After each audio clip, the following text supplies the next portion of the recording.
Hey guys, it's Cece, and today I am here to talk about my most disappointing reads of 2018. So in the past, I usually title this video my least favorite books, but this year, I felt like it was better to describe it as my most disappointing books, because there are books that I rated lower than some of the ones I'm talking about on this list, but all 5 of the books I'm talking about are ones that I had very high expectations for and that super let me down. So, we are calling this the most disappointing reads of 2018. 3 of the 5 of these were released in 2018, so there are a couple of older releases on here, but let's just get started. I bet you guys are going to be able to guess already what a bunch of these are going to be. So, pause the video.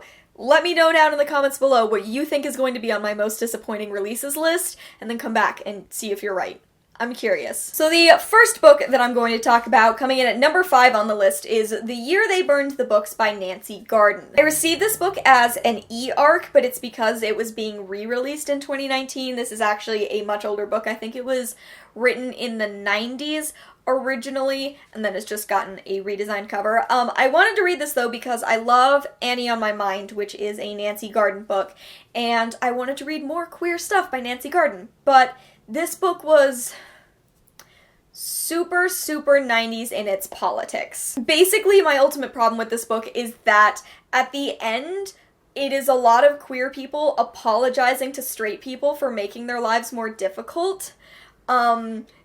Which I hate in every conceivable way. I thought that there was way too much time spent on how queer people have to apologize for everything about who they are and how those things make life more difficult for the straight people in their lives. So, like, I understand that it was coming from a very 90s place, but it is a type of politics that I don't think belongs in 2018, one that I don't think we need to bring back. There were some other minor problems I had with this as well, but ultimately it was the decisions that the book made that at the very end that upset me the most and that made me go, I hate everything about this. No. Coming in at number 4, I want to talk about Kingdom of the Blazing Phoenix by Julie C. Dow. This is the follow-up to Forest of a Thousand Lanterns, thus why it is on this list. I just barely talked about this in multiple other videos. Basically, Forest of a Thousand Lanterns was great, and this was decidedly so-so. I don't feel like this book would have gotten nearly as much attention as it did had it not been for how amazing the first book was, because this was just sort of stuff happens, and then stuff happens. And none of the characters were particularly likable or engaging. That's a lie. There was one who was. There's a side character in this book named Ren, and I wanted the book to be about her instead of Jade, because Ren was about 1 billion times more interesting than Jade was. But yeah, it was ultimately just that this book was incredibly disappointing because it was trying to follow the hype that was Forest of a Thousand Lanterns, and this main character was boring.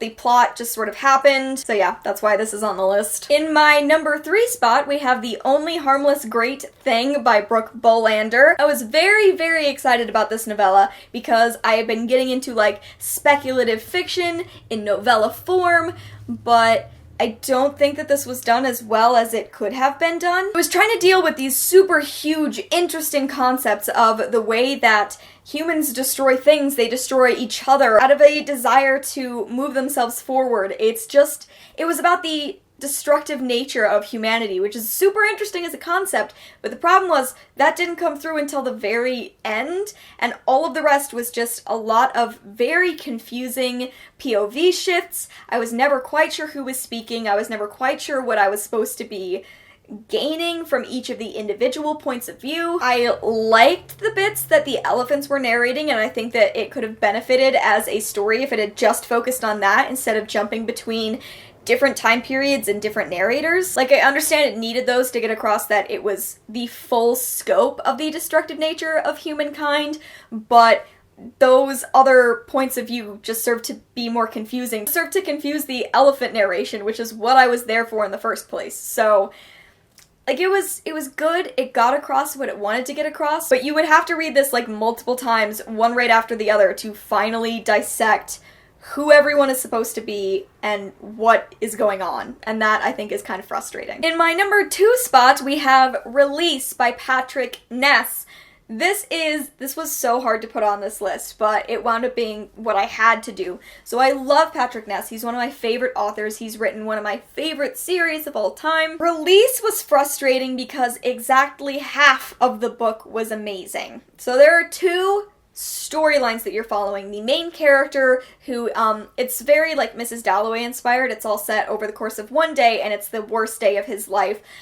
He's dealing with pressure from his boyfriend, with pressure from his incredibly religious parents who don't know that he's gay. But then there's this other storyline that is about like a ghost figure who's wandering through town on the same day, and all of that just took away from the other story so much. It didn't benefit Adam's story, it wasn't explicitly connected to Adam's story, it was just sort of this other thing that was happening that every time I would get to a chapter that was that, I'd be like, what about Adam? I don't care. I don't know what this is. There were a couple of moments where I was almost like, oh, I'm going to understand why these two stories are connected. I'm so excited. And then it would just not do that. And the very end, it tried to pull it together, but it didn't.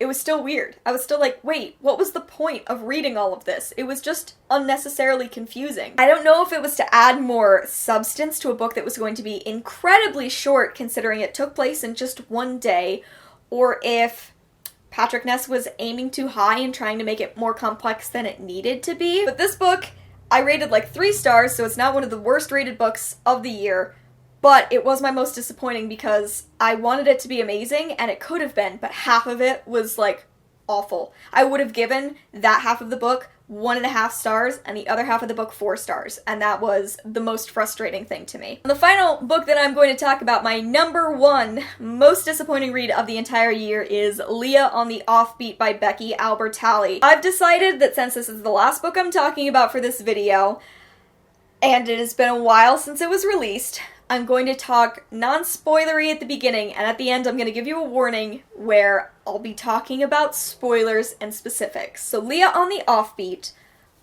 was disappointing for me because it did not remotely live up to Simon versus the Homo sapiens agenda. It also didn't live up to what I know Becky Albertalli can write. An initial problem that I had with the book, and that I had from beginning to end, is that none of these characters felt fleshed out. When you read Simon versus the Homo sapiens agenda, it is a lived-in world. It is full of characters with complex personalities, and you fall for all of them. That is the joy of that book. And in this book, it felt like they became more and more two-dimensional as they were forced into scenarios that didn't make sense for them. Instead of feeling like I was reading about a world as it happened, it felt like I was reading about characters being pushed into place for a specific narrative to happen. The characters that you love in Simon Versus are stripped down to the most basic versions of themselves and are not at all compelling. This is particularly relevant for a character like Simon Spear, who we understand so well because he got his own book, and he is reduced to nothing in Leah. And it's not that I wanted Leah to be about Simon, it's just that we understand through Simon that Leah and Simon are best friends, and they like never speak to each other for this book, and when Simon speaks, it's not the Simon that you know from Simon Versus. I think that this is also incredibly true of Nick, who you understand as Simon's friend in Simon Versus. Nick makes no sense to me for the entire duration of this book. I was very, very frustrated with Nick's character, and to a lesser extent, Abby's character. There were parts of Leah that I loved, specifically Leah's relationship with her mother. Leah's relationship to her mother was interesting because it was incredibly relatable. It was about her mother, who she's very close with, starting to date someone new, which is something that, like, I have had to deal with, so I loved that bit. But everything else just felt bare bones and stripped down. And there was one thing that ultimately led this to be a book that I never want to reread, that made me very angry, and I've grown more angry about it with time. That is the spoilery part. So if you do not want to know literally what happens in the final chapter of Leah on the Offbeat, jump forward. I'll put a timestamp on the screen for me wrapping stuff up, but like, I am going to be spoiling stuff. So here's your warning, I'm spoiling Leah on the Offbeat, okay? So, Simon Versus worked, I feel, despite the fact that it was outing a main character, because it dealt with the specific nature of being outed. It was difficult, it was multifaceted, and it was understood to be terrible. So what I wanted for the entirety of Leah on the Offbeat was just for a character within this universe to have a coming out that was okay. Leah is in this world where her best friend is openly gay, and she is bi, has known she was bi for a long time, but has never been able to talk about it. So all I wanted was an honest conversation between Simon and Leah about their separate coming outs to give Leah an opportunity to explain who she is to Simon. What enraged me about Leah on the Offbeat was that it featured yet another instance of a character being outed. Not publicly, the way that Simon was in Simon Versus, but Leah never gets the chance to have that conversation with Simon.